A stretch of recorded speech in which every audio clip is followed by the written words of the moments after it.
Ok, gente. Bom dia, então, a todos novamente.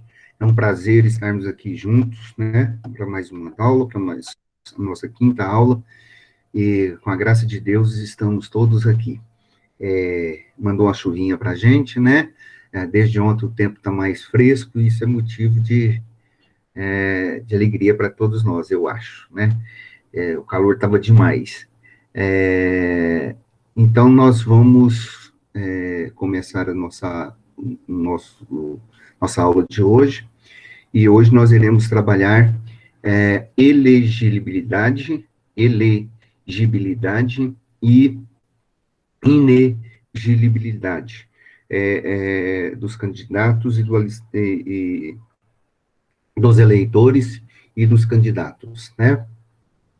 Semana passada, inclusive, nós já até começamos a falar sobre a elegibilidade. Bom, mas antes, um pouquinho, da gente começar especificamente, falar sobre este tema, eu queria compartilhar a tela com vocês e falar sobre a nossa sala virtual rapidamente.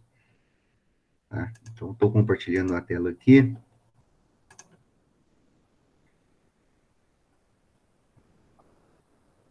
Ok. Vocês estão vendo a nossa sala de aula aqui?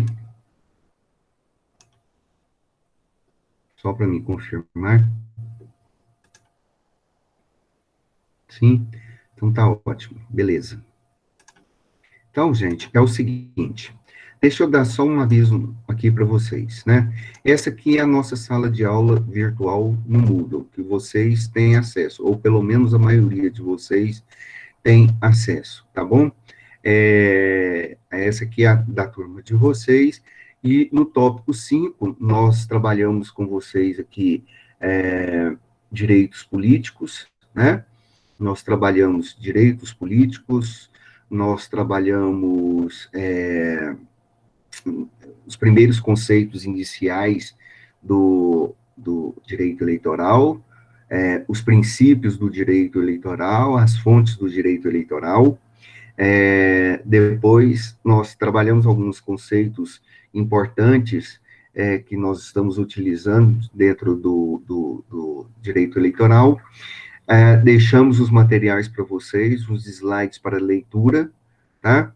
E deixamos também o plano de ensino, aprendizagem, para vocês acompanharem as nossas aulas, e deixamos o livro de direito eleitoral, que está na bibliografia básica aí, de vocês, no plano de ensino, que é o livro de Direito Eleitoral de José Jairo, que é um livro, que é um clássico no direito eleitoral, que serve de referência para as nossas aulas. Embora todos saibam, gostaria já de avisar que nossas aulas não baseiam-se exclusivamente no livro, tá? O livro é uma referência para toda hora, para todos que quiserem se aprofundar um pouco no assunto, procurarem ali e estudarem, tá bom? Bom, uma coisa que eu queria chamar a atenção de vocês é que nós estamos mandando o link ainda lá na sala dos professores e no grupo dos professores, no grupo dos representantes, para vocês acessarem. Mas eu gostaria que vocês acessassem as nossas aulas aqui pelo portal Moodle, tá? Por quê? Porque quando vocês acessam aqui, vocês têm a presença já tem um registro que vocês estão entrando nas atividades. Ontem, eu recebi uma mensagem da administração do AVA, do portal Moodle, né, que muitos de vocês, muitos alunos de vocês, ainda não tiveram acesso e ainda não estão entrando na sala de aula. Então, é muito importante que vocês entrem nessa sala de aula, tá bom? É essencial, porque aqui fica registrado tudo, o tempo que vocês gastam aqui, o tempo que vocês gastam, quantas vezes vocês entram aqui, nível de interesse. É fundamental que vocês façam isso o tempo todo, tá, gente? é imprescindível. Então, gostaria muito que vocês constantemente entrassem aqui.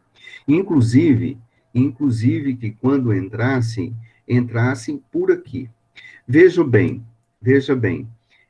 se vocês olharem aqui,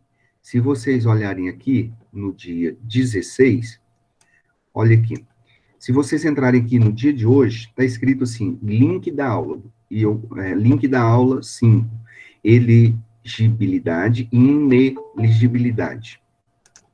Tá? Está aqui, ok?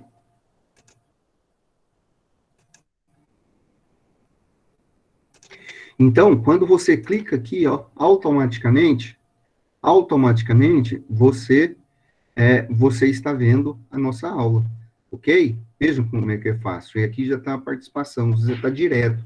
E aí você quer já trabalhar e quer consultar o material, é só consultar o material, entra aqui no slide e quer consultar o livro está aqui em cima. Então, a sala de aula já está disponível para vocês. Então, fica muito fácil, ok? Então, vocês podem estar fazendo isso o tempo todo.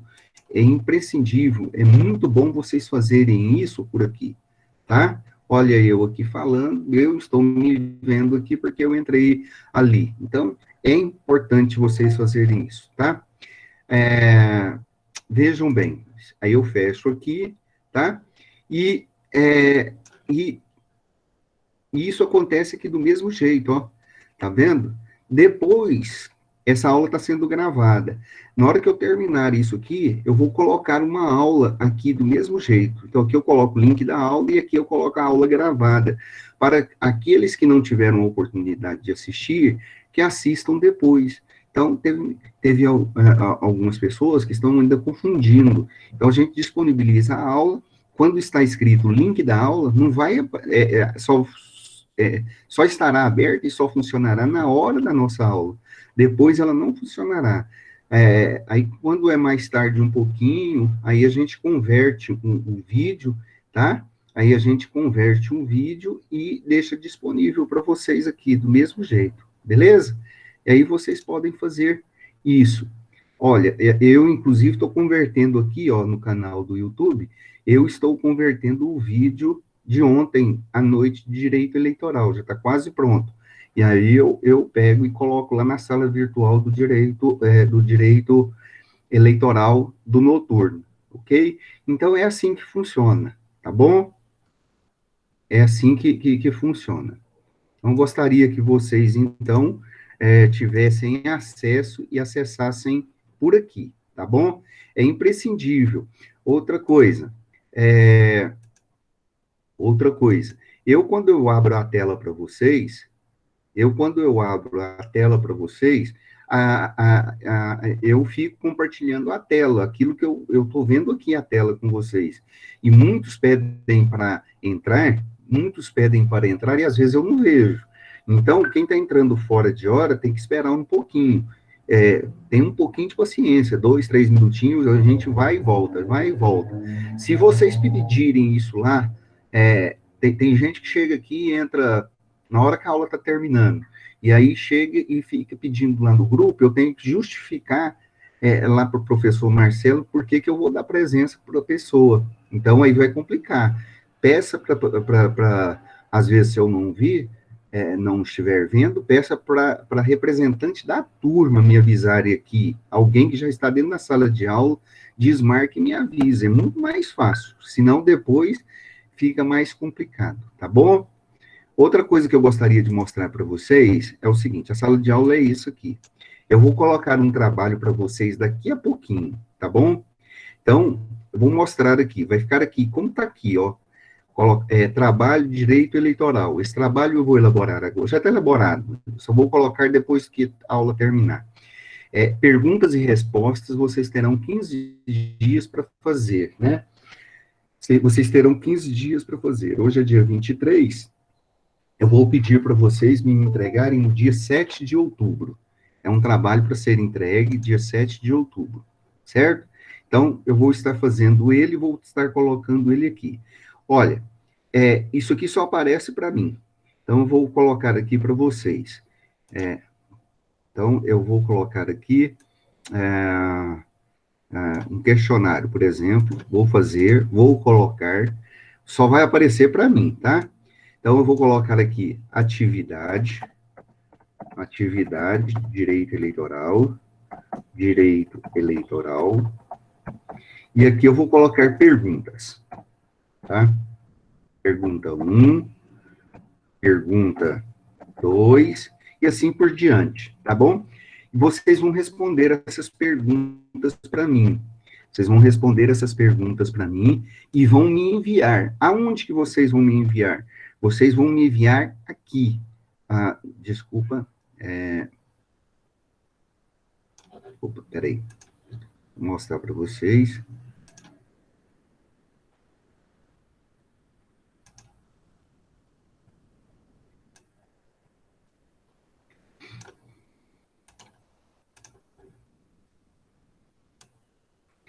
Fiz isso tudo aqui. E aqui, ó, tem essa setinha aqui, tá certo? Tem essa setinha. Olha, vocês vão fazer essa atividade para mim, que eu vou postar para vocês.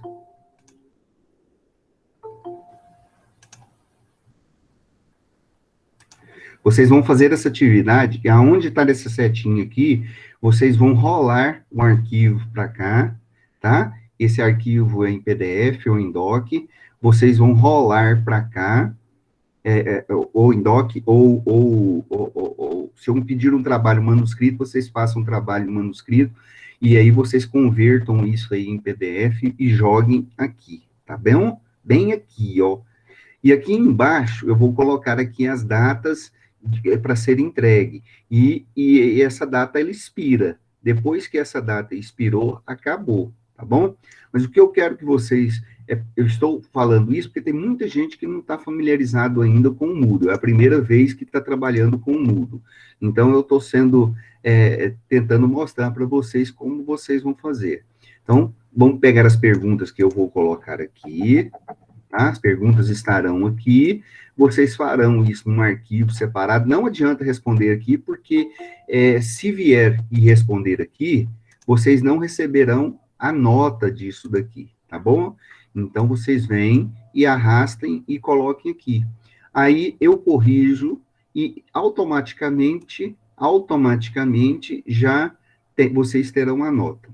Ok, gente? Alguma dúvida? Alguma dúvida?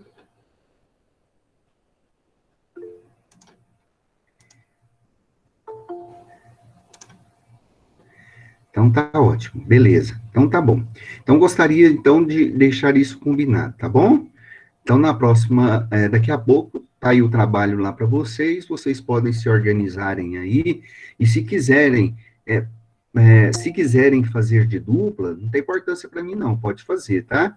Até 3 pessoas, vocês podem se organizar, vocês que são amigos, às vezes você tem um grupo aí na sala aí, por mim não tem problema. Vocês podem pesquisar o trabalho no livro de José Jairo, ou pode pesquisar em outra fonte, pode pesquisar no material que a gente deixou para vocês também, tá bom?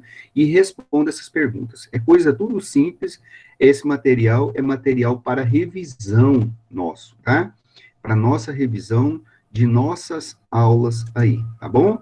Então, nós vamos fazer, vocês poderão fazer até de 3 pessoas. Ou pode fazer sozinho também, tá? Tem alguém já perguntando, pode fazer sozinho, não tem importância não, fique a critério de vocês. Agora, prestem atenção, se vocês forem fazer o trabalho sozinho, em grupo, tá? Digamos que seja aí a Márcia, digamos que seja quem, hein? A Márcia, a Ana Carolina, tá? A Ana Laura, não tem importância, Camille, digamos que sejam vocês que vão fazer o trabalho. Só que todas 3 têm que postar para mim o trabalho, tá? Então, a Ana Caroline fez, a Camille fez, a Márcia fez, ótimo, beleza, tranquilo, não tem importância. Só que cada uma das 3 vai postar o mesmo trabalho para mim, tá bom? E aí eu vou corrigir. Por que isso? Porque o sistema Moodle, ele já automaticamente ele dá a nota para nós, tá? E aí vocês vão ter a nota. Se vocês três, a Camille, a Ana Caroline e a Márcia, fez o trabalho, mas somente a Camille postou o trabalho, tá? Eu corrijo o trabalho, mas eu não conseguirei dar nota para a Márcia e nem para Ana Caroline. Por quê? Porque quem postou o trabalho foi a Camille, tá bom? Então, todos deverão postar o trabalho. Podem fazer de grupo, mas todos deverão postar o trabalho. Certo? Tá bom? Aí tem um material nosso que hoje nós vamos utilizar, que é o direito eleitoral. Bom? Beleza. Tem muita gente entrando aqui ainda, então eu vou parar a apresentação nossa aqui, deixar de compartilhar a tela com vocês. Beleza? Vocês não estão vendo o slide agora, né? Não estão vendo, né? Isso, tá ótimo. Eu vou deixar fechado aqui uns minutinhos, só enquanto o pessoal está chegando, porque aí eu tenho possibilidade de ver. Semana passada, nós trabalhamos com vocês as condições de elegibilidade. Nós falamos sobre o alistamento eleitoral, né? Então, o alistamento eleitoral é fundamental para todo cidadão, porque é a partir do alistamento eleitoral que ele começa a exercer a sua capacidade ativa, tá? De elegibilidade.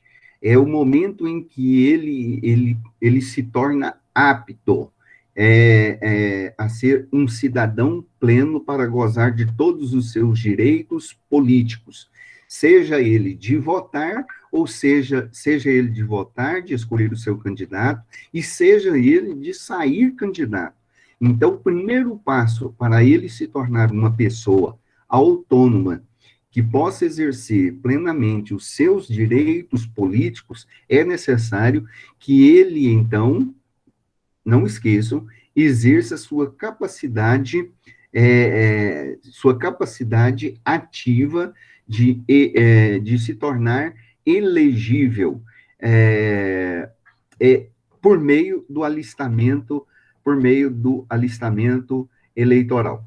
Então, o alistamento eleitoral é fundamental, porque além dele garantir os seus direitos políticos, ele também pode garantir o direito de elegibilidade. E o direito de elegibilidade está expresso ali no artigo 14, como nós já começamos a estudar e até lemos ele semana passada com vocês da nossa Constituição, né? Ele está aqui, o livro, da nossa Constituição, que nós já começamos a ler. Eu postei o material para vocês. Deixa eu abrir aqui, né? Nós já estudamos o direito de nacionalidade, já lemos ele, né? E o artigo 14. E o artigo 14, a partir do parágrafo terceiro, nós temos aí as condições de elegibilidade, que falamos com vocês na semana passada, né? Então, o indivíduo, né, essas condições de elegibilidade são as condições necessárias para ele se tornar elegível, tá? Fora disso, tá?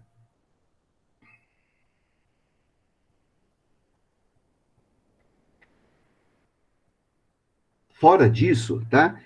Essas condições dele se tornar elegível são chamados de direitos políticos positivos. Mas, além disso, a pessoa não poderá incidir em hipótese nenhuma de inelegibilidade, tá? Que são os direitos políticos negativos que nós falamos. Alguns desses direitos negativos, políticos negativos, eles impedem o sujeito de se tornar elegíveis, tá? Então, algumas das condições básicas para as pessoas se tornarem elegíveis, está ali expresso no parágrafo terceiro, do artigo 14, né? E também na Lei 9.096/95 e na Lei 9.504/97, né? Que são que diz respeito à Lei das Eleições e, e a Lei Eleitoral, né? Então, umas condições mínimas é nacionalidade brasileira, o pleno exercício dos direitos políticos, é o alistamento eleitoral, é o domicílio eleitoral na própria circunscrição, é a filiação partidária e é a idade mínima para determinados cargos políticos, ok? Bom dia, Temer. Então, vamos lá. Eu vou repetir aqui para vocês, eu estou fazendo um link na aula passada, né? Então, elegibilidade é a capacidade passiva que o eleitor tem, tá? De concorrer a cargos políticos. Quando ele faz o alistamento eleitoral, ele tem a capacidade eleitoral ativa de se tornar uma pessoa plena dos seus próprios direitos políticos e que ele tem a capacidade de se eleger e de eleger outras pessoas, ok? Mas quando ele, então, quer se tornar uma pessoa elegível, ele tem que cumprir alguns dos requisitos básicos. Quando ele faz isso, ele está exercendo a sua capacidade eleitoral passiva, que corresponde, então, ao direito de cidadão dele de concorrer a determinados cargos políticos dependentes de eleição popular. E, então, ele precisa preencher esses requisitos. Se vocês acompanharem na Constituição ou um texto que eu deixei para vocês na semana passada, alguns requisitos básicos são esses que estão escritos aí, né? É a nacionalidade brasileira, é o pleno exercício dos direitos políticos, é o alistamento eleitoral, é o domicílio na circunscrição, é a filiação partidária e é a idade mínima para alguns cargos eletivos no executivo. Então, são 6 pré-requisitos básicos. Bom, para a nacionalidade brasileira, eu gostaria só de acrescentar para vocês algumas coisas. Nós já falamos isso na semana passada. Quem é que pode concorrer a todos os cargos eletivos no Brasil, para mandatos políticos a cargos eletivos no Brasil? Todos os brasileiros natos podem concorrer para qualquer cargo eletivo no Brasil. Ponto. Brasileiros naturalizados também podem concorrer para determinados cargos eletivos, mas não todos, tá? Lá no artigo 12, da nacionalidade, no parágrafo 1º, tá? Diz o seguinte, que os naturalizados, entre eles os portugueses, no artigo 12, parágrafo 1º, tá?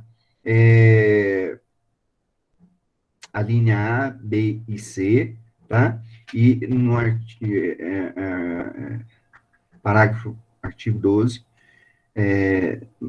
lá diz a regularidade das pessoas que podem concorrer a esses cargos políticos, tá? Então, os brasileiros, eles podem concorrer a qualquer cargo para mandato político, desde que eles estejam plenos no seu exercício dos direitos políticos. Os naturalizados, tá? Eles podem concorrer a vários cargos, eles podem concorrer para cargos eletivos no executivo, mas existem alguns cargos que são restritos. Dentre eles, no parágrafo 2 do artigo 12, diz o seguinte, tá? aliás, no parágrafo 3, são privativos de brasileiro natos é, é, os cargos de presidente e vice-presidente da República, de presidente da Câmara dos Deputados, de presidente do Senado Federal, de ministro do Supremo Tribunal Federal, de carreira diplomática, de oficial das Forças Armadas, de ministro do Estado de Defesa, tá? Esses cargos são exclusivamente de brasileiros natos, ou seja, aqueles que nasceram no país. Os naturalizados não podem concorrer a estes cargos aqui. Ele é um descendente, ele é um naturalizado, tá? E ele é deputado federal ou deputado estadual. Ele pode? Pode. Ele pode concorrer. Só que ele pode concorrer, às vezes ele até se torna, só que ele não pode se tornar presidente da Câmara dos Deputados, nem presidente do Senado, ele não pode ser ministro do Estado, pode ser até ministro do Estado, tá? Mas ele não pode ser ministro da Defesa, tá? Ele não pode ser, ele não pode exercer a carreira diplomática, tá bom? Então, esse é um requisito que vocês têm que observar. Segundo ponto, ele tem que estar no pleno exercício dos direitos políticos, no pleno exercício dos direitos políticos, tá? Então, o que significa isso? Que o cidadão que quiser pleitear determinados cargos políticos que são dependentes da eleição popular, ele não poderá, em nenhuma hipótese, tá? Ter uma situação de suspensão ou perda dos direitos políticos. E o que seria essa suspensão ou direito de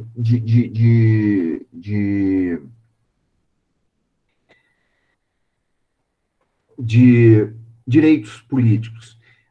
Está escrito no artigo 15, aí, que vocês devem ter em mãos. As pessoas, para disputar qualquer cargo eletivo, não podem ter seus direitos suspensos ou perder os seus direitos. Em que situação que é isso? Em que situação isso se encontra? Esta cassação, essa suspensão ou esta perda? Isso se dá pelo cancelamento da naturalização, tá? Cancelamento da naturalização, pela a incapacidade absoluta,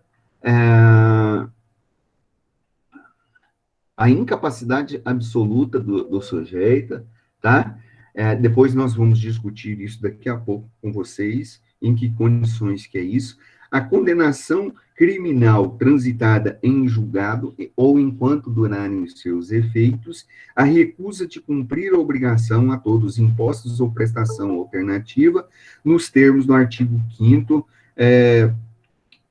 no artigo 5º da Constituição, improbidade administrativa, nos termos do artigo 37, no parágrafo 4º, tá? Então, essas aí são as condições necessárias para as pessoas exercerem seus direitos políticos. Ele tem que fazer, então, o alistamento eleitoral. É importantíssimo, é necessário que ele faça um alistamento eleitoral. Este é um pressuposto básico, é um pressuposto essencial para o sujeito garantir todos os seus direitos de cidadania. Já falamos isso com vocês. Inclusive, é essencial para aqueles que queiram concorrer às eleições. Lá no artigo 9º, né, da Lei 9.504/97, inclusive faz essa afirmação: se o sujeito, né, quer concorrer às eleições, o candidato deverá possuir um domicílio eleitoral, tá? Na respectiva circunscrição pelo prazo de pelo menos 1 ano antes do pleito e estar com a filiação deferida pelo partido no mesmo prazo. Aí vem a condição: além dele se fazer o alistamento eleitoral, se ele quiser sair candidato, ele tem que ter um domicílio eleitoral fixo na circunscrição pelo prazo mínimo de 1 ano, anterior à eleição, senão ele não poderá sair candidato, tá? Ele não poderá sair candidato. E, além do mais, ele tem que estar fazendo parte de um partido político pelo menos há 1 ano antes, senão ele não conseguirá de maneira nenhuma,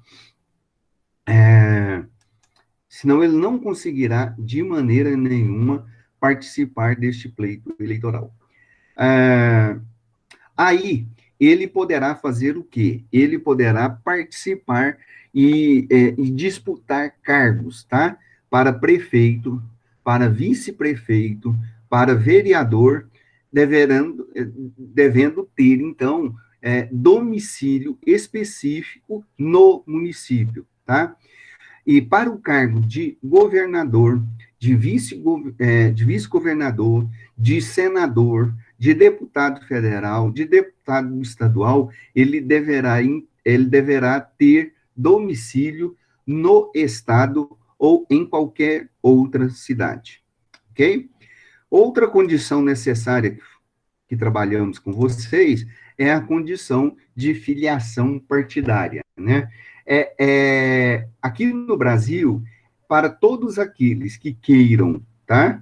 Queiram sair candidato, é imprescindível, é necessário, tá?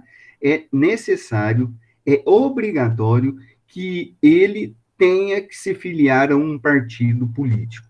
É imprescindível isso. Ninguém vai sair candidato aqui para algum cargo eletivo se não fizer parte de um quadro político, tá bom?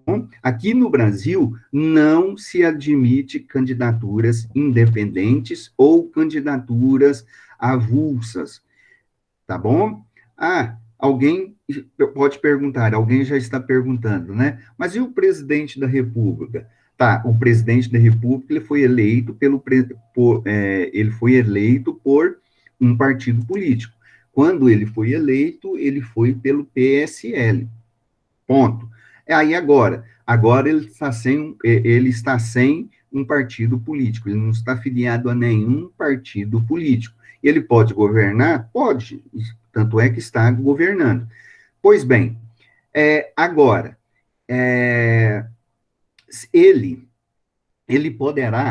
ele poderá participar de um outro pleito eleitoral daqui a 2 anos, ao fim do seu mandato?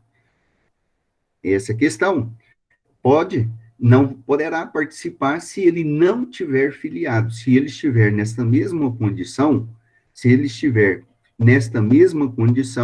terminou o mandato dele, então ele não poderá participar de uma outra eleição se ele estiver nesta condição que ele está hoje, sem a filiação de um partido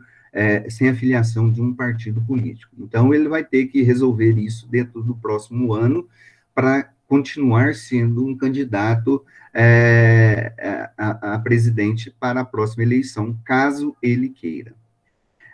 Outra condição de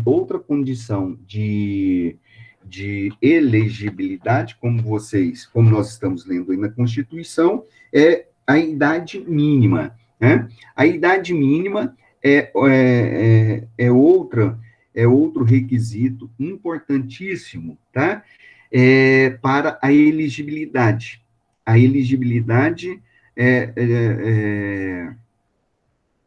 daquele que quer ser um candidato, né? Então, aqui, nas alíneas A, B, C e D, está falando a idade para cada um que quer pleitear determinados cargos públicos, né? Então, 35 anos para presidente, para vice-presidente, 30 anos para governador e vice-governador do Estado e do Distrito Federal, 21 anos para deputado, 21 anos para deputado federal, deputado estadual, prefeito, vice-prefeito, juiz de paz. 18 anos 18 anos para vereador, tá bom? Outra questão sobre a elegibilidade diz respeito, tá? Sobre a elegibilidade do militar. E aí está escrito no parágrafo 8º, tá? O militar é alistável, é elegível, atendidas as seguintes condições. Se contar com menos de 10 anos de serviço, tá? Ele deverá afastar-se da atividade. Em segundo momento, se ele contar com, segundo momento, não, parágrafo inciso 2, se ele contar com mais de 10 anos de serviço, ele será agregado pela autoridade superior e, se eleito, passará automaticamente no ato da diplomação para a inatividade, tá? Então, vejam, é um pressuposto básico para um militar, é um pressuposto básico para todo aquele que queira sair candidato, a filiação partidária, né? Lá no artigo 142, no artigo 142, parágrafo 3º, inciso 5 da Constituição, fala que ao serviço militar, o militar em serviço ativo, é vedado a sua filiação partidária. Bom, mas aí, então, nós temos um problema. Se o militar ele não pode participar, ele não pode se filiar partidariamente, o que se fazer, então? Bom, aí o Supremo Tribunal Eleitoral, por meio da resolução 22.156/06, no seu parágrafo 1º ali, diz o seguinte, determinou não ser necessário a prévia filiação partidária do militar que pretende se candidatar a um mandato eletivo, tá bom? O que bastaria ao militar requerer o registro da sua candidatura após a convenção partidária. Após a convenção partidária. Bom, no que diz respeito aí sobre esse dispositivo na Constituição, o militar, então, contando com menos de 10 anos de serviço, ele pode registrar a sua candidatura. E aí ele será afastado definitivamente da sua atividade. Mas, se ele contar com 10 anos de serviço, a partir do registro da sua candidatura, ele será agregado, como está dizendo aí. Mas o que significa isso? Significa que o militar, ele deixa de ocupar o seu cargo, o seu posto hierárquico dentro da congregação. Porém, ele não vai perder o seu registro militar. Se ele vencer as eleições,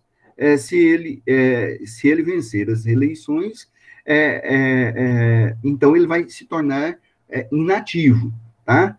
No ato da sua diplomação. Mas se ele não vencer as suas eleições, se ele não vencer a eleição, então ele vai reassumir o seu posto, de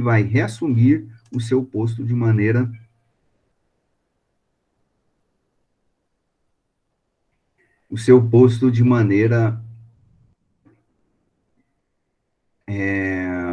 natural, tá bom? Que ele exercia, ok. Depois de eleito, pode se desvincular do partido. O que você está querendo dizer? Sobre o presidente?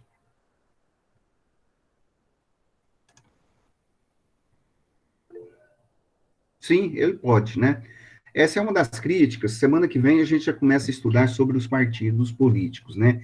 E aí tem uma discussão boa sobre isso daí, de quem que é o partido, de quem que é é, é,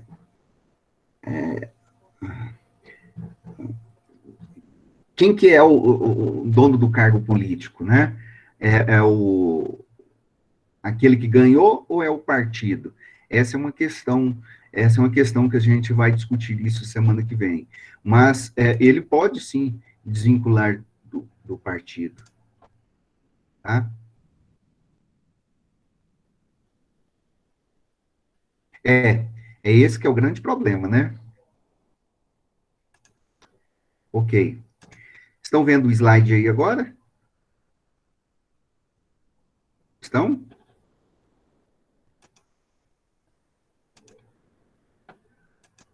Sim ou não? O slide. Ok. Às vezes alguém vai pedir para entrar aí e eu não vou conseguir ver, tá? Pede para esperar um pouquinho aí, tá vendo? Estou me chamando.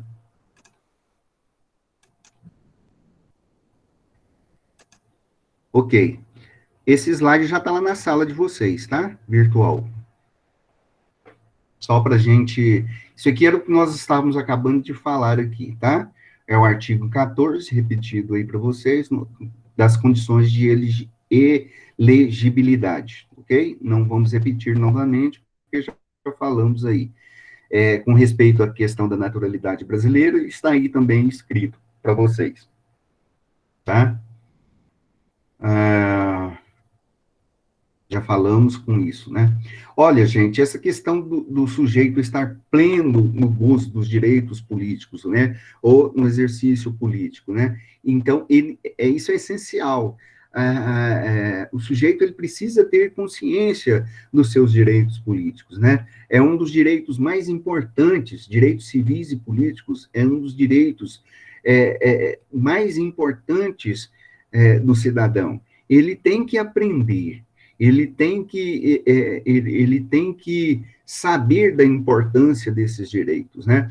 Se ele, se ele não dá, se ele dá relativa importância a esses direitos políticos, outras pessoas vão saber utilizar esses direitos políticos de de maneira a governar, de maneira a sair aí e participar ativamente do processo eleitoral. Então, seria imprescindível que todos os cidadãos se envolvessem o tempo todo e buscassem esses direitos políticos, né? Eu me lembro na eleição, só fazendo um adendo aqui, eu me lembro na eleição de 2014, 2000 isso, 2014, né? A eleição da Dilma com Aécio Neves, né? Os dois foram para o segundo turno. Os dois foram para o segundo turno. E foi uma das eleições mais apertadas que nós tivemos nos últimos tempos aqui no Brasil para presidente e vice-presidente. E a Dilma ganhou por margem apertada no segundo turno. Mas eu me lembro que grande quantidade dos eleitores do Aécio Neves que votaram nele no primeiro turno, ao invés de irem votar e participarem ativamente do processo e ir votar no segundo turno, muitos deixaram de votar. Muitos eleitores dele deixaram de votar. Inclusive, ele teve um índice menor de votação em São Paulo. E o que aconteceu naquela época? Uma grande quantidade de pessoas, milhares de pessoas, desceram uma Baixada Santista e foram para a praia e ficaram lá na praia. Ora, isso aí demonstra o quê? Isso aí demonstra, num certo sentido, uma falta de comprometimento, às vezes, com o povo. O povo, muitas vezes, ele acha que eleição é uma coisa supérflua, né? É uma coisa supérflua. E isso é muito ruim. E aí nós poderíamos citar outros exemplos, né? Então, uma falta de participação de uma quantidade razoável de pessoas não exercendo seus direitos políticos, às vezes, pode até decidir um pleito eleitoral, como foi aquele caso, né?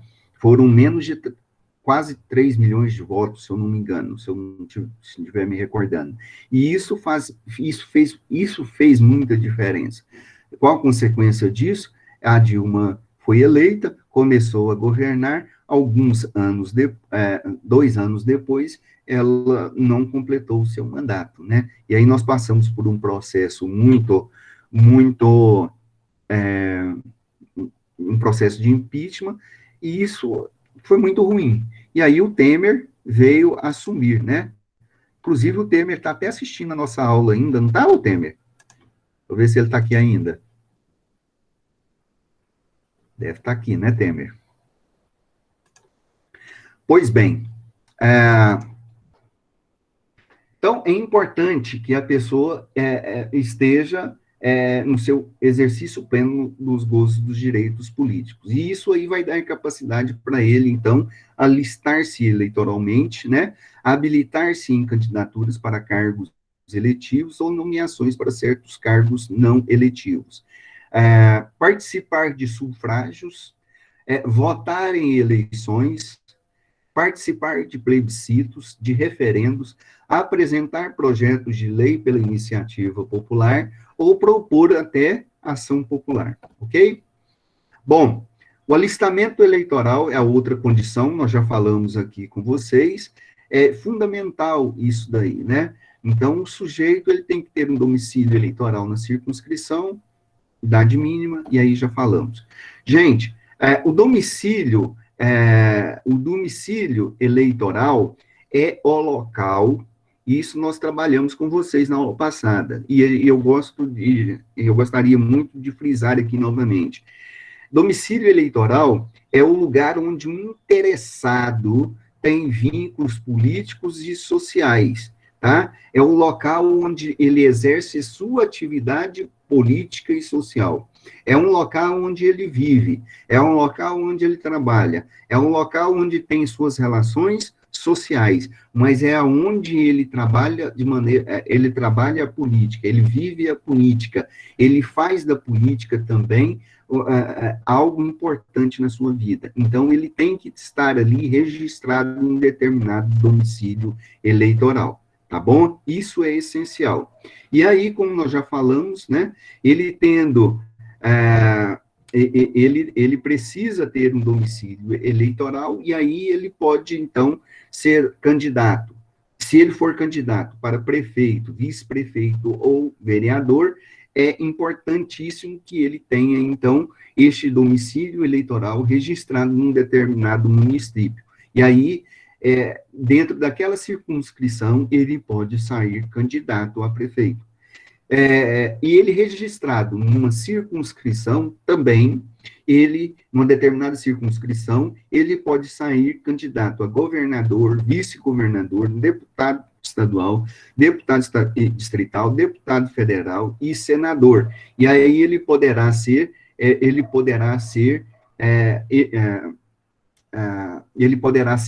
uma pessoa eleita. E ele fazendo parte também de uma circunscrição, ele pode sair até candidato para presidente, vice-presidente, e aí qualquer eleitor poderá votar dele em qualquer localidade no Brasil. Isso é importante porque ele precisa ter uma referência, ele precisa ser encontrado, ele precisa ser cobrado, ele precisa ter um local de atividade, de registro, tá? Bom, outra coisa que a Deise já está até falando aí, perguntando, vamos dar outra ênfase aqui, para concorrer a um cargo eletivo, o eleitor deverá estar filiado a um respectivo partido pelo menos um ano antes da data fixada para as eleições, majoritárias ou proporcionais, tá? Então, ele tem que estar fixado há pelo menos um ano, ele tem que estar filiado a um partido pelo menos há um ano antes. Senão, ele não poderá sair candidato. Também, ele deverá estar registrado, ele deverá estar registrado e comprovado a sua residência em determinada circunscrição, pelo menos há um ano, tá? Pelo menos há um ano. Caso contrário, tá? Ele não poderá participar de eleições, tá bom? Bom, em alguns casos, essa filiação poderá ser menor em relação aos militares, tá bom? Depois, daqui a pouco, a gente analisa em que situação isso ocorre. Bom, a outra condição de elegibilidade, que nós já falamos, é a questão da idade mínima, tá? A idade mínima tem que ser a idade constitucionalmente estabelecida como condição de elegibilidade verificada por referência à data da posse. Então, de 18 anos, ele tem que ter 18, na data da posse, viu, gente? Ele tem que ter 18 anos para vereador, tá? Ele tem que ter 18 anos para vereador, ele tem que ter 35 anos para presidente e vice-presidente, 30 anos para governador, 21 anos para deputado federal, prefeito, vice-prefeito, e etc, e etc. Então, o que que significa? Significa que se ele tiver 21 anos, se ele tiver 20 anos, ele pode sair candidato a vice-prefeito? Pode sair. E se ele ganhar? Bom, se ele tiver 20 anos completo e ele ganhar, ele dançou, ele não vai ser diplomado. Mas se ele fizer se ele fizer 21 anos no dia da diplomação, vamos supor, dia 1º de janeiro, ok? De 2021, dia 20 de dezembro ele fez 21 anos e diplomou 10 dias depois, não tem problema nenhum. Então, a idade mínima é uma questão, foi estabelecida assim, porque dá a ideia de maturidade, tá? Isso é muito importante, eu acho que foi, na minha opinião, eu acho que foi uma atitude positiva dos legisladores da época, em 88, ao estabelecerem idade mínima para esses cargos eletivos, tá? Então, eles vão se tornar, na medida que vão se tornando mais idosos, mais velhos, né? Idosos não é a palavra correta aqui, né? Porque 35 anos, com 35 anos, a pessoa está nova, né? Eu tenho 35 anos, tenho mais um pouquinho, né? O sujeito pode sair candidato a presidente da República. Então, esta ideia é muito importante. Lembrei do Tiririca aprendendo a ler e escrever em uma semana. Não é bem assim, Cristiano, mas eu vou comentar isso aqui que você está falando, né? Já no outro slide. Então, essa idade mínima é importante, tá? Porque a ideia, se vocês lembrarem um pouquinho lá na aula que vocês já tiveram, professor Tebergen, em ciência política, vocês devem voltar um pouquinho no tempo e lembrar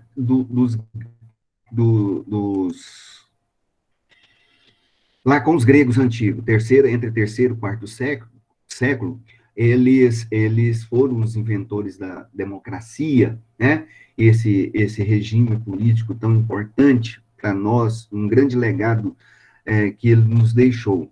E é muito interessante a forma como os gregos, eles conduziam a sua sociedade, né? Então, os jovens, as crianças, os adolescentes, eles eram dados, entre aspas, ao Estado para que eles pudessem aprenderem o serviço militar e conhecerem o funcionamento e a estrutura do Estado, né? E dos 18 anos, então, dos 6 anos, eles ficariam, do nascimento até os 6 anos, eles ficariam ao cuidado da família. Dos 6 anos até aos 18 anos, eles eram, entre aspas, dados ao Estado para que o Estado ensinasse para eles aquilo que hoje nós chamaríamos de ciência política, né? Que, na verdade, era o estudo de toda estrutura e funcionamento do Estado, como deveria ser a política, como funcionaria a política. Aí, é lógico que a condição educacional, então, era a responsabilidade do Estado. Dos 18 anos aos 30 anos, eles, então, deveriam fazer parte do Exército. Eles deveriam ser militares para trabalhar, e principalmente na segurança do Estado. E depois dos 30 anos, entre aspas, se eles quisessem, eles poderiam se aposentar e depois eles poderiam, então, concorrer aos cargos eletivos. Então, eles poderiam se tornar, dispor o seu nome para vários cargos eletivos e estariam aptos a administrarem a polis, a governarem a polis, tá? Então, a ideia principal disso tudo é porque é a ideia de maturidade, é a ideia de eles terem passado por um processo de conhecimento do Estado, da polis, da estrutura, do funcionamento da polis, do Estado como um todo, tá? E isso é importante. Evitaria, por exemplo, o que o Cristiano estava falando ali, pessoas inalistáveis, né, inábeis, para trabalhar para serem representantes do povo em determinados cargos eletivos, como os analfabetos, né? Ok? Então, seria isso aí, para mim, é uma coisa muito interessante e muito boa. Bom, basicamente, tá? Essas são as condições de elegibilidade, tá bom? Que estamos aí falando com vocês. Agora, nós vamos dar ênfase com vocês aos cargos de ineligibilidade. Os cargos de ineligibilidade já estão ali descritos no artigo 14, com vocês, da Constituição, a partir do parágrafo 7º em diante, tá bom? Até o parágrafo 11º. Daqui a pouco nós vamos lendo ele junto, tá? Bom,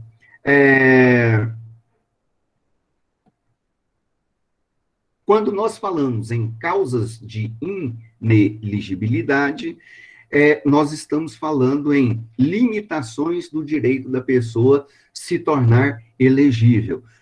Nós estamos falando para vocês de barreiras que são estabelecidas, que são impeditivas para as pessoas, então, saírem e concorrerem a determinado cargo eletivo. Essas barreiras, né, elas são previsões legais estabelecidas nas nossas constituições ou em leis infraconstitucionais, como nós já falamos com vocês. Lei da inegibilidade, a lei das eleições, o Código Eleitoral e etc. Então, existem algumas condições que são necessárias.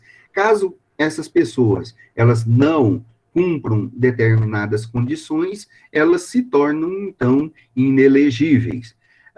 Bom, essas condições, elas são divididas em duas categorias básicas. Essas inelegibilidades, elas podem ser absolutas e elas podem ser relativas. As condições absolutas, elas dizem respeito a todos os cargos, e eleições. E as condições de inelegibilidade relativa, ela diz respeito a determinados cargos ou eleição específica. Então, a condição absoluta está relacionada a todos os cargos e eleições. As relativas estão relacionadas a determinados cargos ou eleições. Nós vamos ver como se enquadra isso a partir de agora. Bom, as inelegibilidades constitucionais podem, então, ser divididas em absolutas e relativas. As absolutas, elas podem ser de dois tipos. Elas podem ser inalistáveis, tá? Elas podem ser inalistáveis e podem ser inelegíveis, tá? Então, a partir do parágrafo 7º, nós vamos encontrar esses casos aqui. São inelegíveis, ok? No parágrafo no parágrafo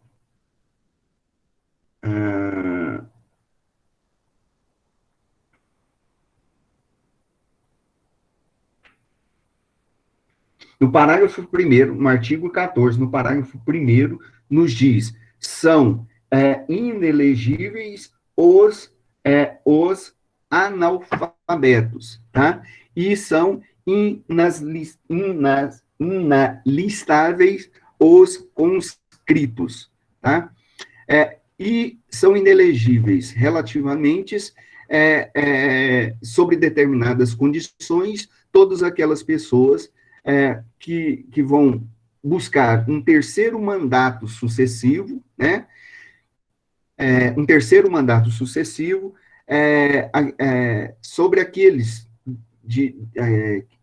a desincompatibilização do chefe do executivo, a inelegibilidade reflexa pelo parentesco.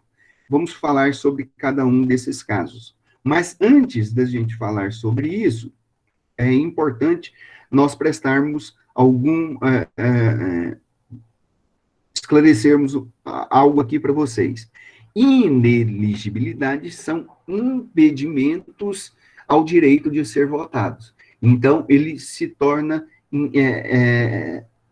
inelegível, tá? São impedimentos, são barreiras que vai impedir o sujeito de ser votado, tá bom? Por que isso? Porque ineligibilidade, inalistabilidade e incompatibilidade são coisas diferentes. Ineligibilidade já falamos, são os impedimentos da pessoa ser votado. Ele tem a sua capacidade eleitoral passiva que tem impedido por algum motivo, dos quais nós vamos falar com vocês já, tá?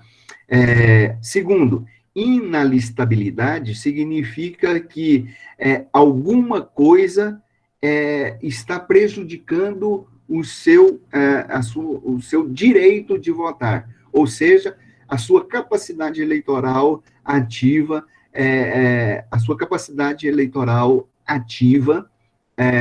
tem alguma coisa que está atrapalhando, seja ele ser analfabeto, dele não ter feito o alistamento de maneira incorreta, e já a gente fala de cada caso desse daí. E de incompatibilidade, diz respeito à impossibilidade do exercício do mandato eleitoral. Vamos lá. Condições de inelegibilidade. Ixi, agora que eu vi, desculpa, tá, gente, que tá errado, ó. Vou consertar, tá bom? Consertar aqui. Depois eu conserto, tá? Não poderão concorrer a nenhum cargo eletivo os conscritos e estrangeiros, pois são inalistáveis, né? Então, não poderão concorrer a nenhum cargo eletivo os conscritos e estrangeiros, tá? Os estrangeiros, logicamente, não poderão votar, né? Seria até uma graça se o nosso ordenamento jurídico permitíssemos, por exemplo, os estrangeiros que aqui residem no país escolherem os representantes, né? Logicamente que, bom, é uma anomalia. Então, estrangeiro não se vota em lugar nenhum em um país soberano, não se votam em lugar nenhum no mundo, tá? Os conscritos são aqueles que estão em serviço, que estão a serviço militar. Nós já falamos as condições deles na aula passadas para vocês, né? Então, eles que estão ativos no serviço militar, eles não podem concorrer a nenhum cargo eletivo. Eles são inalistáveis. Bom, e aí tem a questão dos analfabetos, né? No artigo 14, né? Diz que os analfabetos, eles não têm condições de serem... Deixa eu ver quem está chamando, só um instante. Não têm condições de serem eleitos. Né? Por questões óbvias, né? Um analfabeto, um analfabeto, ele não é só analfabeto, o sentido aqui não é só porque ele não sabe ler e nem escrever, né? É porque ele não tem as condições mínimas, críticas de entender o funcionamento do mundo político, da realidade política, né? Então, se supõe-se que se ele não sabe ler e escrever, ele não pode escolher devidamente os candidatos, adequadamente os candidatos, exercendo o seu livre direito de escolha, né? A ideia é que eles poderiam ser manipulados. Outra coisa também é que como é que os analfabetos eles poderiam propor emendas, propor projetos de lei, como é que eles poderiam estar sendo realmente o nosso representante nas assembleias por aí. Então, seria muito complicado, né? Bom, a Deise falou aí sobre o caso do Tiririca, né? O Tiririca foi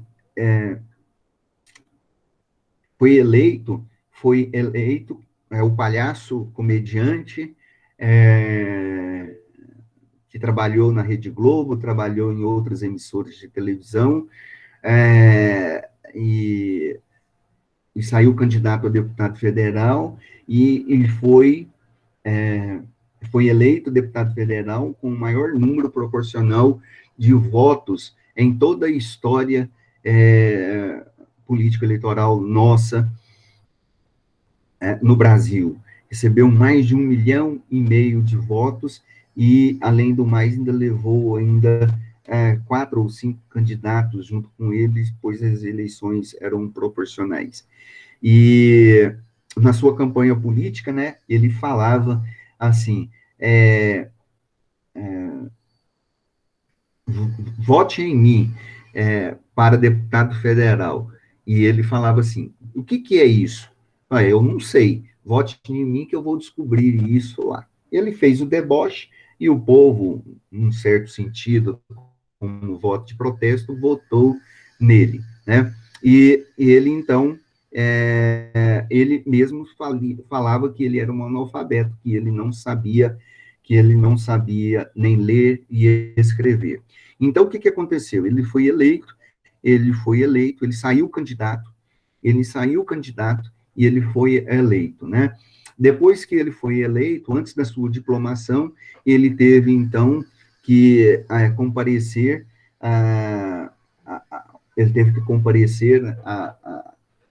e fazer testes de alfabetização. Esse teste de alfabetização ia muito mais além do que simplesmente saber escrever o nome, né? Foi muito mais além do que simplesmente escrever o nome. Eu me lembro que isso passou até uma reportagem também no Fantástico, na época, quando questionou essa realidade toda. Mas ele tinha sido eleito, né? E a alfabetização vai muito mais por isso.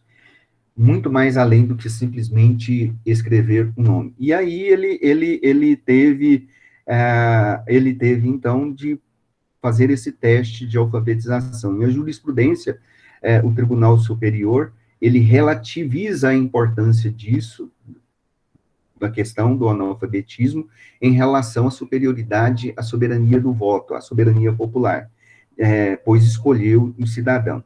Então, ele participa, ele faz um teste de alfabetização, de maneira restrita, para evitar um constrangimento diante de um juiz eleitoral, diante de um ministério, diante de um representante do Ministério Público, ou diante de um servidor da Justiça Federal, e estes testes dizem respeito à capacidade, à capacitação do sujeito diante dos requisitos mínimos de alfabetização, né? Ok? Bom, em regra, então, os analfabetos não podem, são inelegíveis, tá? Mas e ganhou? Ganhou, então, depois vai ter que provar se é analfabeto ou não. Se não é analfabeto. Se for, então ele não pode ser diplomado, ok? Aqui em Anápolis, gente, eu não posso falar o nome, nem vou falar o nome. Aqui em Anápolis,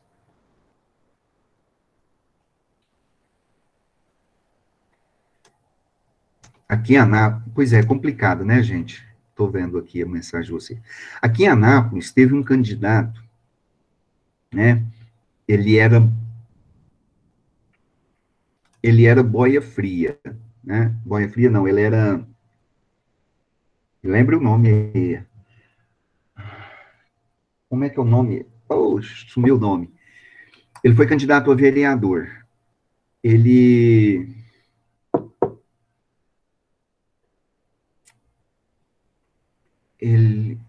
vou dar uma dica para vocês. Ele era uma pessoa super alegre, ele foi candidato a vereador, ele ganhou aqui em Anápolis, ele foi diplomado, e ele tinha um sorriso desse tamanho aqui.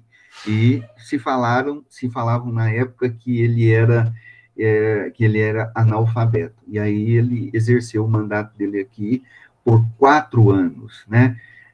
Se pegaram muito no pé dele, porque ele era negro, e ele trabalhava ali na 14 de julho, e naquela época, na 14 de julho, ainda tem muitos atacadistas, né, e ele carregava aqueles sacos de açúcar, eu esqueci o nome, então, um senhorzão forte, e o pessoal pegava muito no pé dele, porque ele se declarava analfabeto, e, além disso, ele era negro, né? Então, foi uma situação muito complicada naquela época, mas ele foi eleito aqui no Brasil, né?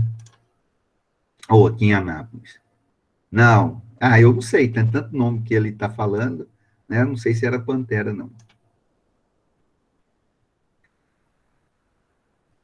Não, para de citar nome aqui, ô seu João Batista, né? É, é, vamos lá. É, a vedação do terceiro mandato. Isso aqui eu gostaria até de comentar, nós vamos comentar isso com vocês. Não, eu falei o nome do candidato, vocês estão colocando aqui, só que vocês não prestaram atenção. Mas quem sabe, né, a gente dá meio pontinho aí para vocês aí, né, brincadeirinha, né, é, descobrindo isso daí como uma atividade, né. A vedação ao terceiro mandato.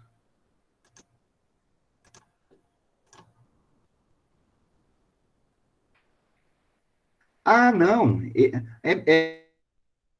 é verdade, esse aí foi, mas não é desse que eu estou falando, não. Me lembrei, realmente, não é o Pantera, não. Esse Pantera, eu me lembrei dele, ele foi candidato na eleição passada, inclusive ele ficava, né, ele mesmo se afirmava, e ele ficava ali na Avenida Goiás com vestia um negócio, um papelão, e falava que ele queria que era candidato. Um jeito interessante de fazer campanha. Mas ele não foi eleito, não. O outro foi eleito. Isso tem uns 15 anos, umas 4 eleições atrás.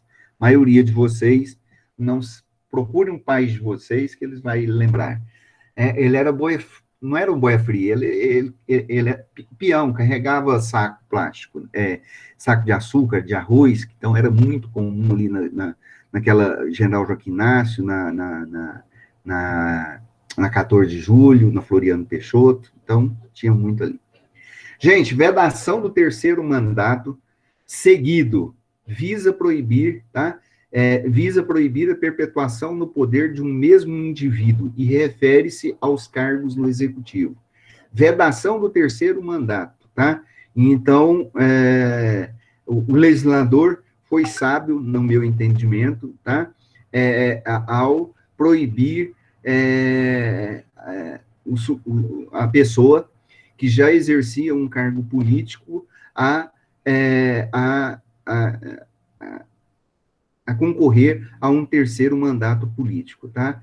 Então, prefeitos, governadores, presidentes, eles poderão concorrer a uma única eleição e não necessitarão afastar-se do cargo, podendo conciliar, então, a sua condição de gestor e candidato. Nós vamos ver algumas condições disso aqui, tá? Veja o que diz o parágrafo 5º, né? Presidente da República, os governadores do Distrito Federal, e quem os houver sucedido ou substituído no curso de seus mandatos poderão ser reeleitos para um único mandato subsequente. Ou seja, os chefes dos executivos podem ser eleitos para 3 mandatos.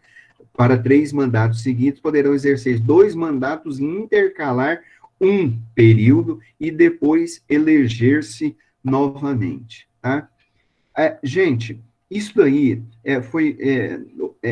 é uma opinião minha, tá? Agora, eu vou dar uma opinião, eu vou dar uma opinião minha.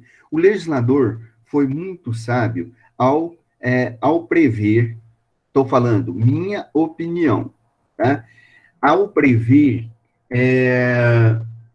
2 coisas. A primeira, a reeleição. Eu acho que a reeleição é um ponto positivo no nosso ordenamento jurídico, tá? Então, essa previsão é muito bom. Por que que eu acho isso? Porque todo sujeito, toda pessoa que exerce um bom governo, que é um bom representante, ele pode ser reeleito novamente, ele pode dar o prosseguimento, às reformas, às políticas que eles estavam desenvolvendo. Então, o povo é autônomo, o povo é soberano, e o povo pode pegar e escolher, tá? Ele pode pegar e escolher os seus candidatos à reeleição novamente, se assim o quiserem. Ele vai fazer isso, pelo menos de acordo com o princípio democrático, de que aquele que estava exercendo o cargo estava fazendo de maneira bem feita. E se ele está fazendo assim, nada mais natural do que ele continue no governo. Este é o meu posicionamento, tá? No momento em que você faz uma eleição, você não está simplesmente dando uma oportunidade para que o sujeito continue exercendo um cargo público. Você está fazendo uma avaliação do sujeito. Se o sujeito eleito para exercer um primeiro mandato fez um bom mandato, um primeiro mandato de maneira positiva, nada mais natural do que ele concorra a um segundo mandato e pare por aí, tá bom? Então, essa é a minha posição. Essa minha posição era a posição, por exemplo, do Fernando Henrique Cardoso até alguns dias atrás. Ele concordava com isso. Ele lutou para a reeleição. O legislador naquela época queria um único mandato para cargos no executivo, que fossem de 5 anos. Ele, inclusive, ele lutou e foi um dos defensores para que houvesse reeleição. E lembrando que o Brasil estava saindo num período de ditadura militar que durou até 85, e a Constituição foi outorgada em 88, então nós tivemos um período de 3 anos, e o povo estava muito ainda com medo das pessoas ficarem, se perpetuarem no poder. Então, para evitar essa perpetuação no poder, o legislador criaram uma série de mecanismos para evitar com que os sujeitos, os candidatos, né, os chefes do executivos eleitos, pudessem tentar reeleições e reeleições constantes e perpetuarem no poder, né? Ainda mais no Brasil, onde nós temos muitos caciques políticos ainda que ficam na frente, que estão aí governando e que detêm um controle político partidário até hoje, né? Então, isso facilitaria muito a perpetuação dessas pessoas ali, ali no poder. Mas, ao meu ver, foi muito sábio, então, ter essa reeleição. Bom, como eu disse, o Fernando Henrique Cardoso, ele mudou de opinião, porque um dos problemas da reeleição constante é que, muitas vezes, um sujeito, ele é eleito e faz ele faz um bom governo, mas no segundo mandato, ou ele faz um governo relativo, né? E ele tenta um segundo mandato, e muitas vezes ele vai utilizar todos os mecanismos possíveis para tentar uma reeleição, principalmente se ele estiver no governo. Ele vai utilizar todos os recursos disponíveis, ele vai utilizar toda a máquina pública a favor dele, tá? Para ser reeleito novamente. E isso pode trazer complicações, como nós estamos vivendo aqui nos últimos anos no Brasil. Então, nós tivemos um problema do mensalão em 2005, né? Nós tivemos um problema do mensalão em 2005. Nós temos o problema aqui da Lava Jato, que nada mais é... Eu não sei se ele chamava Deusmar, mas eu lembro que ele tinha um sorriso deste tamanho no rosto, né, Cristiano? Vai procurando aí para nós. Esses problemas de corrupção que nós estamos passando aí hoje, não é mesmo? Então, esse é um problema sério. E aí levou aí o Fernando Henrique Cardoso a mudar de opinião. Mas eu ainda continuo achando que a reeleição é um ponto positivo. Dá oportunidade, dá uma oportunidade nós fazemos uma avaliação sobre este ponto. Isso é muito importante do governo que está lá. E aí a gente faz esse revezamento também do poder. Lógico, depois ele vai se tornar inelegível. Bom, e aí depois nós temos as inelegibilidades relativas, né? Já falamos aqui das inelegibilidades absolutas, que são impedimentos totais. É característica da pessoa e não do cargo ou da eleição. As inelegibilidades relativas, elas são impedimentos que se reportam ao pleito eleitoral. E para as inelegibilidades relativas, nós temos 4 condições. Nós temos 4 condições, ou nós temos 4 casos específicos no que diz respeito a isso, tá? Dentre eles, nós temos aí, primeiro caso, por motivo funcional, tá? Esse motivo funcional, ele pode ser especificamente no que diz respeito à eleição e à desincompatibilização, está escrito no parágrafo 5º e no parágrafo 6º do artigo 14, ela pode ser uma inelegibilidade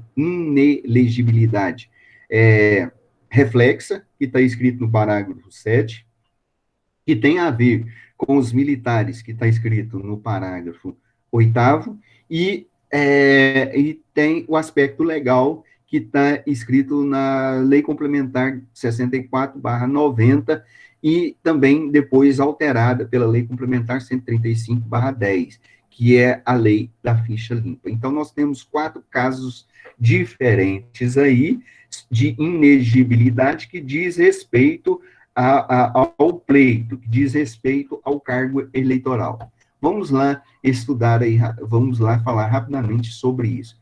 O caso funcional diz respeito à reeleição e à desincompatibilização. Então, o artigo 14 diz: o presidente da República, governadores de Estado do Distrito Federal, os prefeitos e quem os houver sucedido ou substituído, no curso dos mandatos, poderão ser reeleitos para um único período subsequente. Então, eles podem ser reeleitos para um único período subsequente, tá?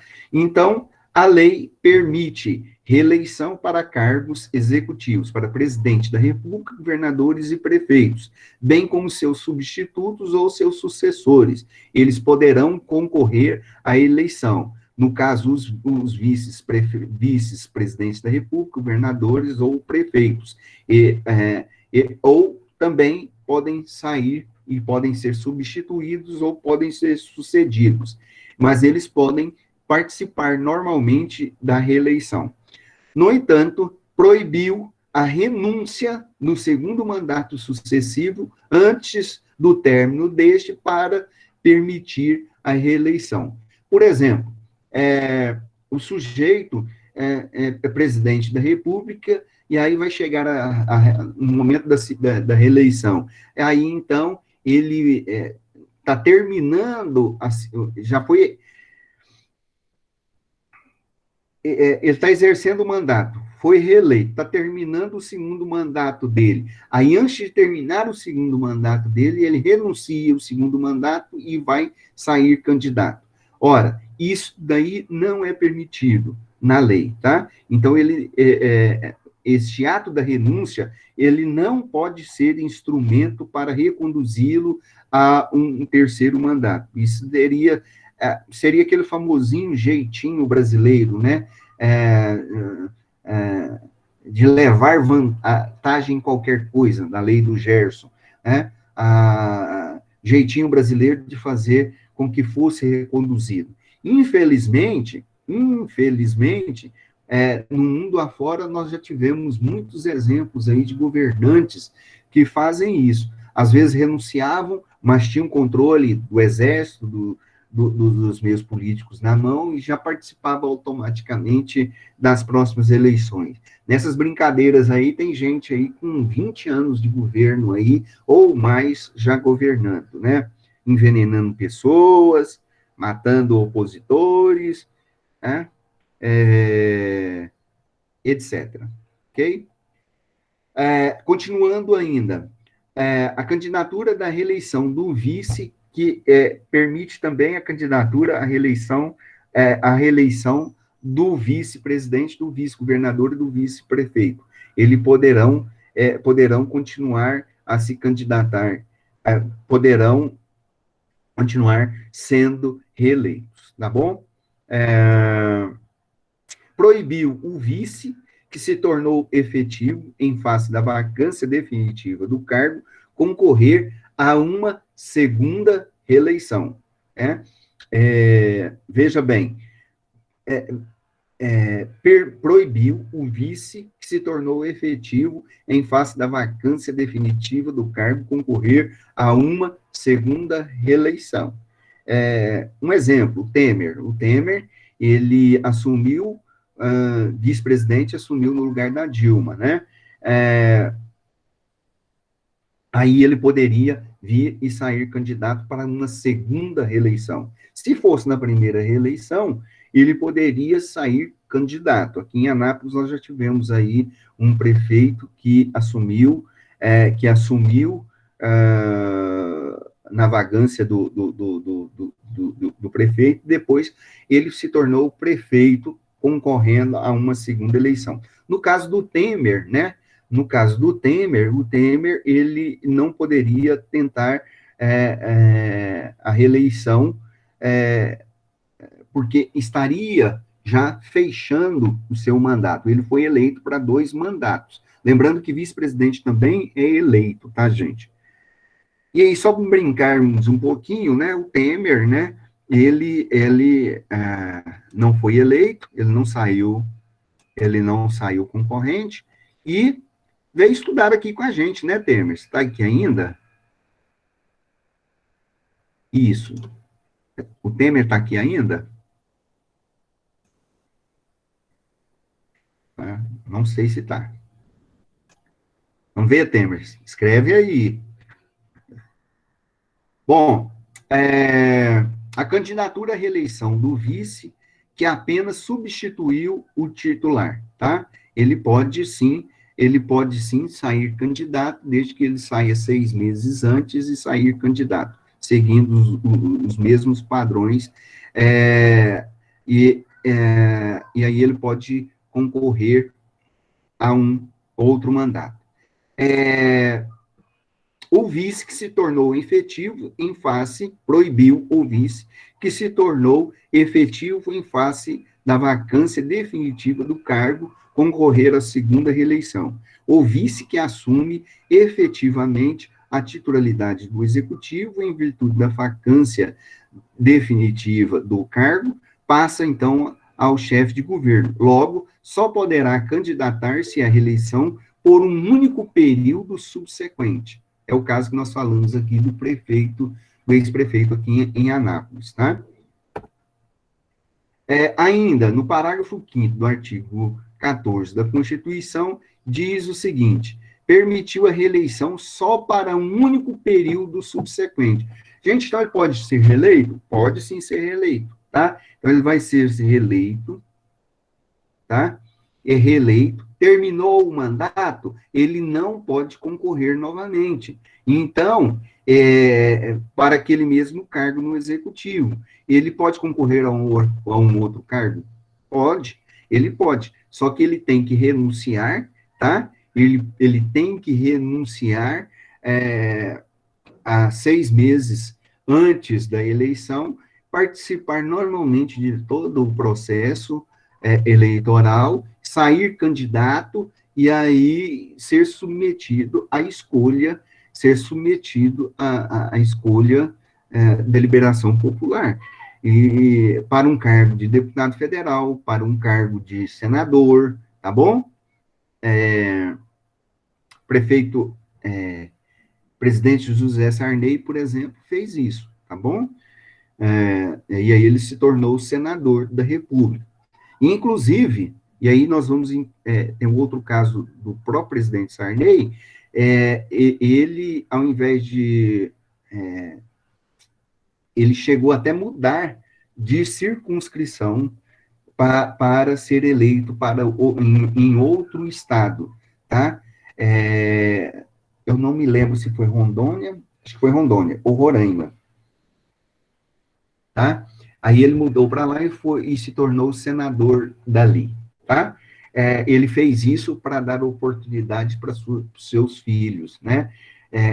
A Rosiana se tornou governadora, o filho se tornou deputado, e aí para manter a hegemonia política ali da família Sarney lá no Maranhão, tá? Mas, de acordo com o artigo 14, parágrafo 5º, ele permitiu a reeleição só para um período subsequente. E aí ele pode pegar, e depois daquele período subsequente, ele pode pegar e voltar a concorrer para um terceiro mandato, tá bom?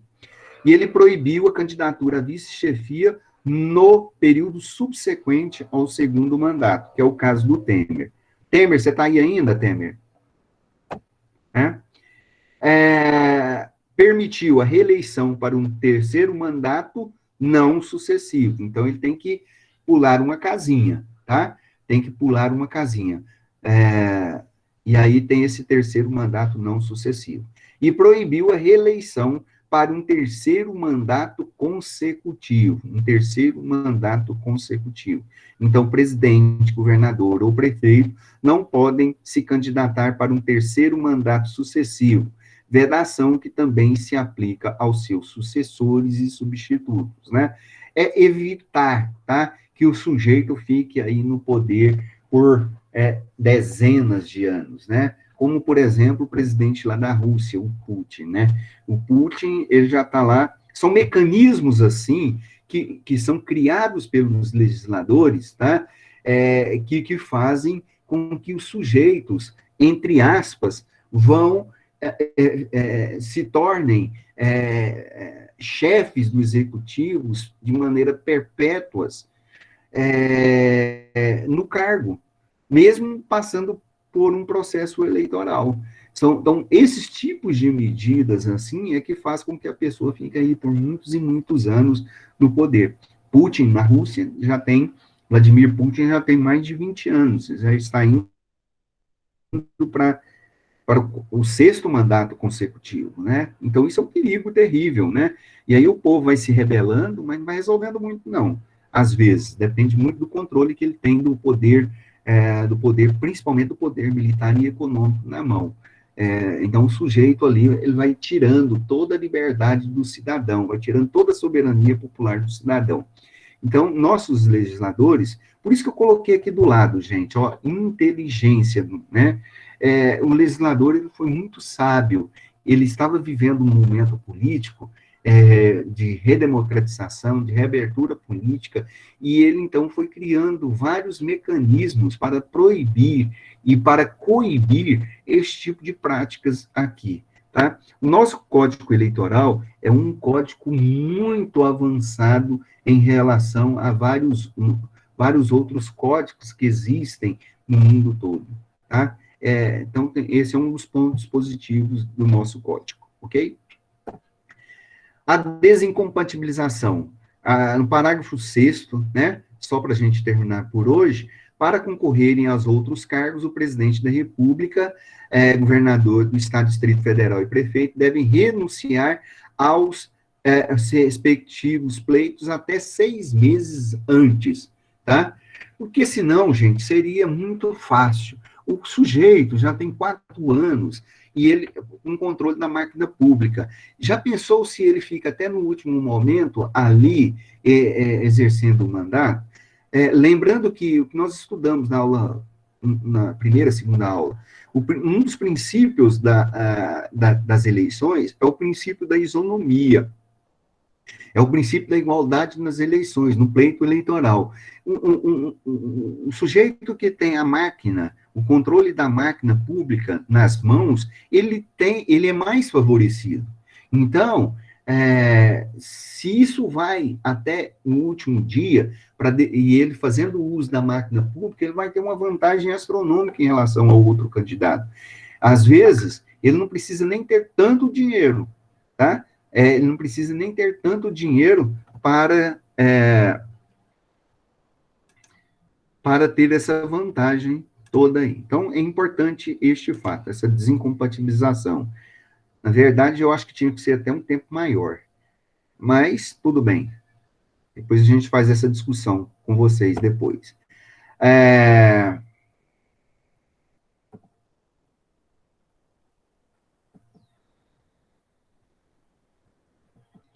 Ok. Nós vamos ficar por aqui hoje, e aí depois nós vamos retomar aqui nessas ineligibilidade aí em alguma no que diz respeito à desincompatibilização, tá bom? Tá? Porque essa aqui é a regra básica, até 6 meses antes dos pleitos. Depois nós vamos estar discutindo com vocês as exceções. Ok, gente? Beleza?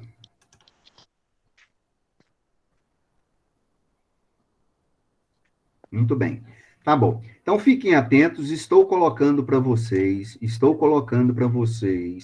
o trabalho, e aí já expliquei, mostrei lá no portal do Moodle para vocês fazerem, como vocês deverão fazer. Para quem chegou depois da aula aqui, ou chegou atrasado, assista essa aula que eu vou postar lá para vocês daqui a pouco, mais tarde um pouquinho, tá? Assista e veja como é que vocês deverão postar esse trabalho lá, tá bom? Mais tarde também estou postando um trabalho para vocês. Fiquem a critério de vocês fazerem individual ou em grupo de até 3 pessoas, tá? Lembrando que a postagem tem que ser individual, por favor, porque a nota já sai automática, tá bom? Então eu preciso que todos postem lá, beleza? Alguma dúvida? Não, né?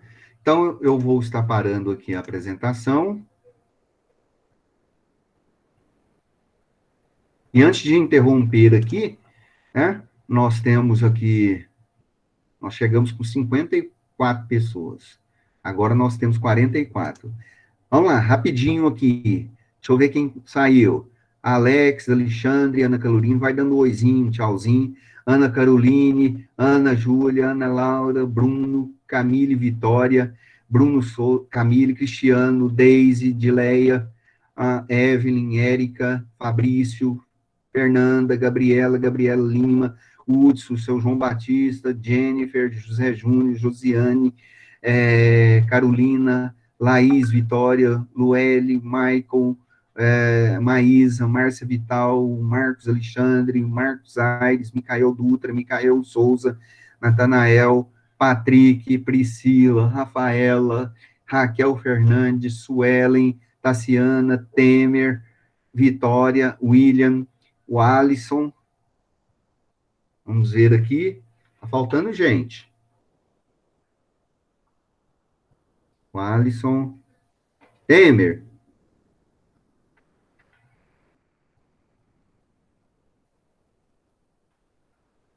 47.